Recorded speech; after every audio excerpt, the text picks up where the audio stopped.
muy especial, tiene otro sistema, totalmente otro sistema. Tiene sus pros y sus contras, ¿verdad? Tiene sus cosas buenas y sus cosas malas. ¿Verdad? Y es algo nuevo para nosotros, pero como que nos deja más también, en las cosas buenas que nos dejan más independencia, tenemos más recursos para ir rebuscarnos, entonces eso rebuscarnos no se entiende, se busca otra vez aquí, se googlea, se ve los archivos, se ve los materiales, se mira otra vez el libro, ¿verdad? Entonces ahí solita uno se descubre algo diferente, pero hay que sacarle partido al momento, digamos. Por ahora es este semestre nada más que vamos a estar pasando de esta manera. Así que mucha fuerza.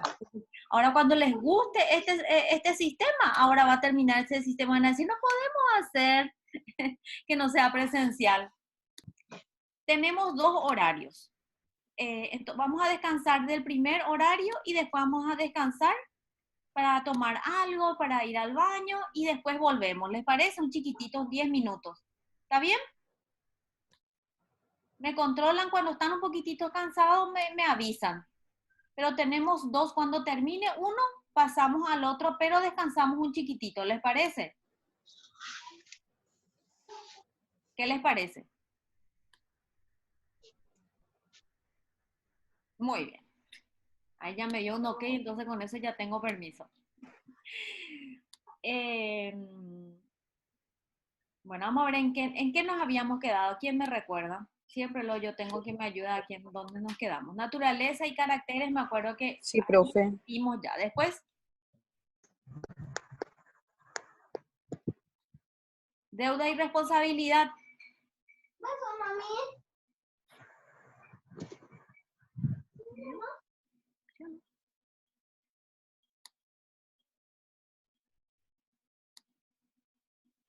Jesús, qué largo es.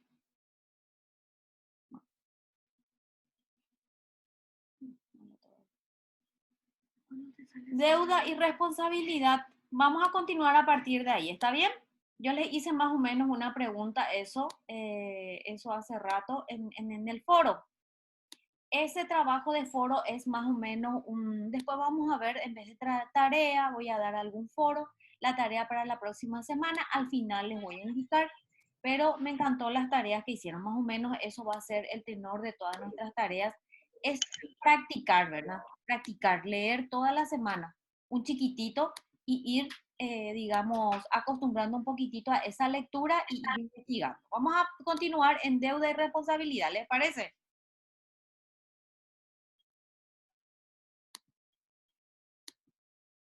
Ahí estoy admitiendo. Tenemos entonces acá, tienen su libro también a partir del cual estamos digamos, leyendo, ¿verdad? ¿Qué es lo que dice al respecto de deuda y responsabilidad? Son dos cosas diferentes. Vamos a leer y después voy a explicar una breve explicación. Siempre vamos a hacer así. Leemos y después una breve explicación. Si en la primera lectura de la proyección ya entendemos, vamos a ir pasando nomás y ustedes van a completar la lectura. ¿Les parece? Porque hay veces para abundar nomás. Utilicé como un folleto estas proyecciones. Quise abundar, quise nutrir, digamos. Ustedes pueden leer el resto. Ahora, y si algo no se entiende, me dice. Pero básicamente, si ya entendemos qué significa la deuda y la responsabilidad, entonces pasamos. Entonces son dos cosas diferentes en las obligaciones, la deuda y la responsabilidad. Dice, en la obligación se distinguen dos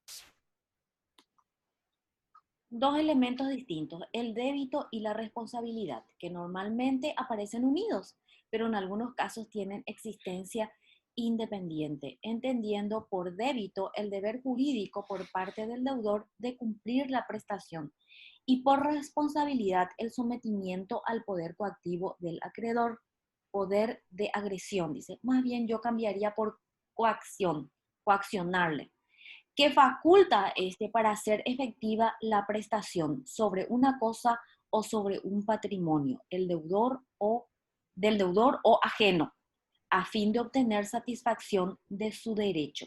Puede afirmarse, por tanto, que toda obligación está integrada por estos dos elementos, débito y responsabilidad, conceptualmente distintos y que aunque normalmente aparecen fundidos en la obligación, pueden también mostrarse diferenciados, dando casos de deuda sin responsabilidad y de responsabilidad sin deuda.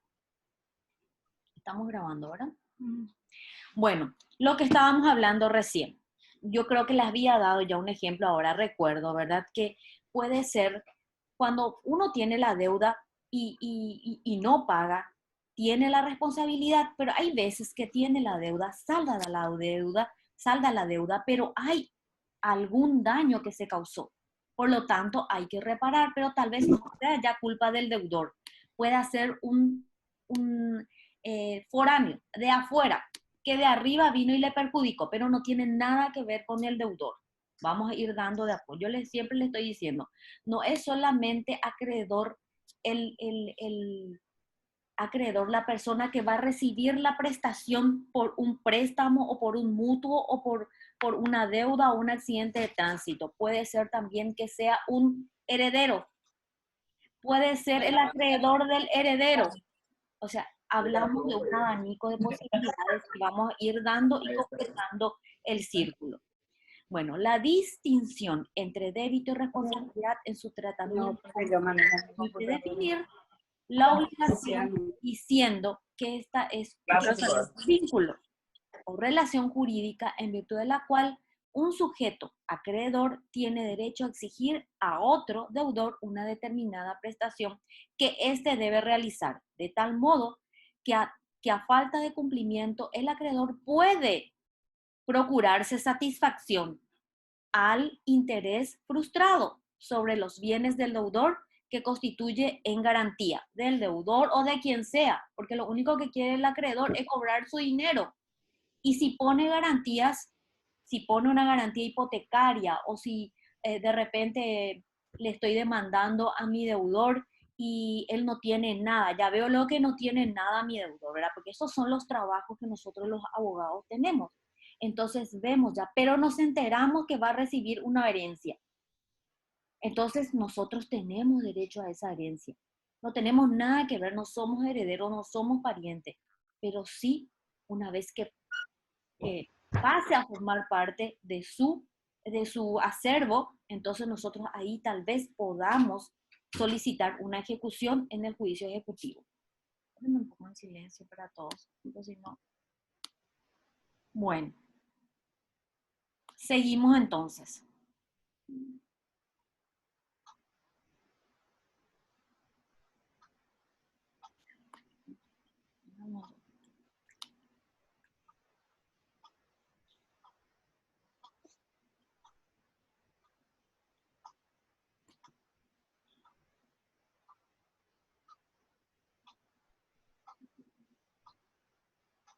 Bueno, hace un paralelo con derechos reales.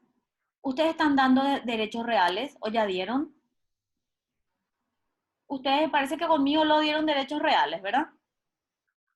Algunos, eso también a muchos no los conozco. Bueno, entonces hace un paralelo con derechos reales. Dice, por su objeto, o sea, la cosa, el derecho real recae, hace un paralelismo y esto habla de derecho real y derecho personal. Dice que el derecho real recae inmediatamente sobre la cosa, mientras que el crédito exige una determinada conducta con el deudor y solo a través de él podrá hacerlo indirectamente una cosa, ¿verdad? Porque lo que tiene entre ellos es una relación, es un acto, pero eso no implica que la consecuencia sea una cosa, un objeto. Dice, por el sujeto pasivo. En el derecho real es colectivo e indeterminado, mientras que en el derecho de crédito hay un sujeto pasivo individualmente determinado. Por ello, el derecho real puede ejercerse o ejercitarse efectivo contra todos, mientras que el derecho de crédito solo puede hacerse efectivo contra el deudor y sus causahabientes o herederos. De ahí la diferencia entre la acción real que protege al primero, ¿verdad? Que es el propietario de real, y la acción personal que protege el segundo, que es el acreedor. Entonces ya habíamos hablado con relación a esto, el tema de derechos reales, que es erga omnes, ¿verdad? Que es oponible a terceros, que todo el mundo sabe. Todo el mundo sabe. El momento que yo compro un inmueble y yo lo inscribo en el registro público, entonces es oponible a terceros. Es como que todo el mundo sabe que esa propiedad es mía. En cambio, los derechos personales no. Si esa persona quiere reclamar, ¿ah? En el derecho real, si esa persona quiere reclamar ese inmueble, que es erga omnes, no lo puede hacer contra cualquiera.